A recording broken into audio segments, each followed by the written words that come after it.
Hello everyone, good morning. I hope you are fine at your home and enjoying a lot, learning in a better way.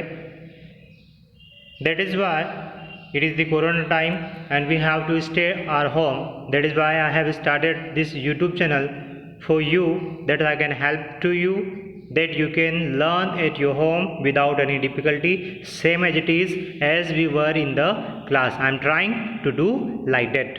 Okay, so welcome.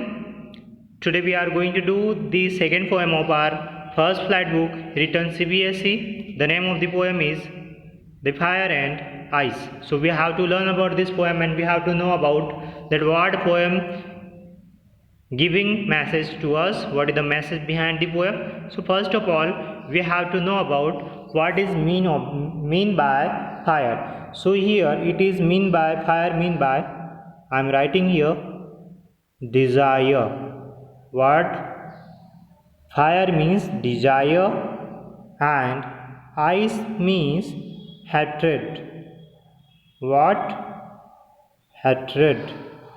So we have to learn about this poem in a great way, in a great manner, that what poet signifies, what he is signifying here. We have to learn about that. Just poem is, just poet is thinking about the end of the world, how world will end.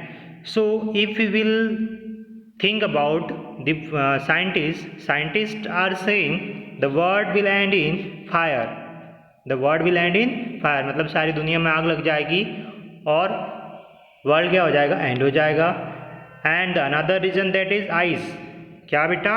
Ice, जो कि हमारे snowy mountains वगैरह ना पिघल जाएंगे और इस कारण क्या हो जाएगा, क्या हो जाएगा, पूरी आइस ही आइस पूरी वर्ल्ड पे हो जाएगी, पूरी पृथ्वी पर हो जाएगी, जिससे ये क्या हो जाएगा, एंड हो जाएगा, है ना. फायर का मतलब ये हो जाएगा डीप हीट हो जाएगी और नेचुरल कैलेमिटी हो जाएगी, इस कारण से क्या हो जाएगा, वर्ल्ड एंड हो जाएगा.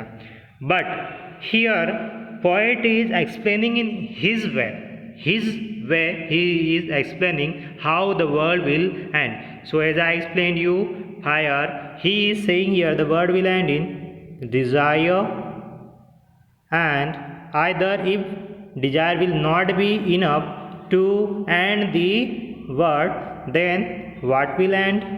hatred, नफरत.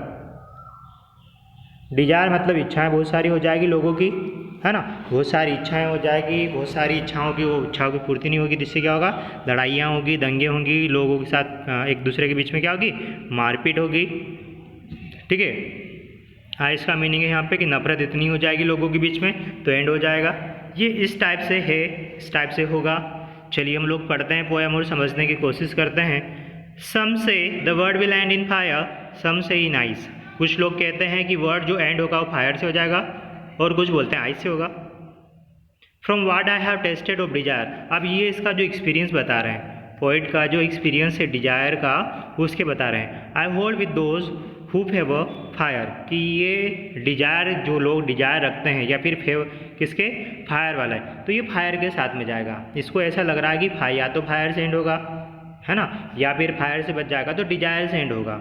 क्लियर है. फायर और डिजायर एक ही बात है. फायर मतलब नेचुरल कैलेमिटी होगी, डीप हीट हो जाएगी, इसके कारण वर्ल्ड एंड हो जाएगा. या तो फिर लोगों की डिजायर, जो इच्छाएं हैं कि मुझे ये प्राप्त करना है, मुझे ये जीतना है, वो जीतना है. युद्ध होते थे ना प्राचीन काल में, पुराने ज़माने में, तो सेम चीज़ यहाँ पर भी एक्सप्लेन हो रही है, हम लोग वही चीज़ समझ रहे हैं. तो पोएट बोल रहा है कि मैं तो इन लोगों के साथ में रहूँगा, मतलब मेरा ये मानना है कि वर्ल्ड ऐसे एंड होगा. अब दूसरा देखते हैं हम लोग क्या बोल रहा है. But if it had to perish twice. Perish का मतलब क्या होता है बेटा, यहाँ पे डिस्ट्रक्शन होना. 2 टाइम्स ट्वाइस, है ना, ट्वाइस अगर ये एंड होगा. I think I know enough of it. तो इसका इनफ, है ना, एक्सपीरियंस किसके बारे में भी बेटा, हेड के बारे में भी है. हेड मतलब आइस के बारे में भी है, हेड मतलब आइस, तो आइस के बारे में भी इसका कुछ एक्सपीरियंस है. क्या एक्सपीरियंस है? To say that for destruction ice is also great. तो आइस भी क्या है, सफिशिएंट है. एंड वुड सफाइस, मतलब सफाइस का मतलब सफिशिएंट होगी. तो ये आइस से भी क्या हो सकता है, वर्ड हमारा एंड हो सकता है. पोएट का वर्ल्ड के प्रति, है ना, एनालाइज है, एनालिसिस हो रहा है, वो एनालिसिस कर रहे हैं. क्या कर रहे हैं बेटा, कि ये जो अल्टरनेटिव वेज हैं फॉर डिस्ट्रक्शन ऑफ वर्ल्ड, कि वर्ल्ड का डिस्ट्रक्शन के लिए जो अल्टरनेटिव वेज हैं, या तो फायर होगा और इसका अल्टरनेटिव क्या है, आइस होगा. ये ऐसा साइंटिस्ट मानते हैं कि या तो फायर से होगा, डीप हीट के कारण नेचुरल कैलेमिटी होगी, है ना, ज्वालामुखी वगैरह हम लोग देखते हैं, भूकंप वगैरह इससे होगा, या फिर क्या होगा बेटा, आइस से होगा। आइस मतलब जो हमारे स्नोवी माउंटेन्स वगैरह पिघलेंगे और सभी दूर क्या हो जाएगी, बर्फ़ ही बर्फ़ हो जाएगी और सभी को क्या कर देंगे, फ्रीज कर देंगे। फ्रीज मतलब जम जाएंगे सभी लोग। अगर हम लोग ज़्यादा समय के लिए अगर बर्फ़ में चले जाएँ तो हमारी क्या हो सकती है, डेथ भी हो सकती है ना, क्योंकि हमारे टेम्परेचर से आउट हो जाता है। ना ही ज़्यादा हीट चाहिए हम लोगों को, ना ही ज़्यादा फायर चाहिए, ना ही ज़्यादा आइस। तो यहाँ पर दोनों अल्टरनेटिव रीजन्स को जो पोएट हैं वो एक्सप्लेन कर रहे हैं। उन्होंने साइंटिफिकली जो बताया है कि फायर से एंड होंगे और आइस से एंड होगा, साथ ही साथ उन्होंने अपने वे से भी दिखाया है। किस वे से दिखाया बेटा?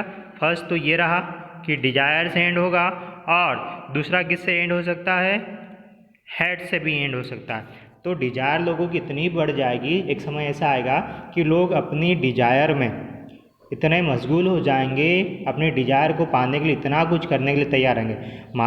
मारपीट होगी, खून खराबा होगा, और भी बहुत सारी चीज़ें होगी, जिसके कारण क्या हो सकता है बेटा, यहाँ पर वर्ल्ड एंड हो सकता है। साथ ही साथ अगर हम लोग हेट की बात करें तो लोगों में एक दूसरे के प्रति क्या होगा, दुश्मनी होगी कि अरे यार ये ऐसा है, मैं भी इसकी तरह करूँ, ऐसा। तो दुश्मनी होगी लोगों की, एक दूसरे से नफरत होगी, और फिर लड़ाइयाँ होगी और वर्ल्ड एंड हो जाएगा। तो ये था बेटा पोयम जो अल्टरनेटिव वेज बता रहा था कि डिस्ट्रक्शन कैसे हो सकता है वर्ल्ड का।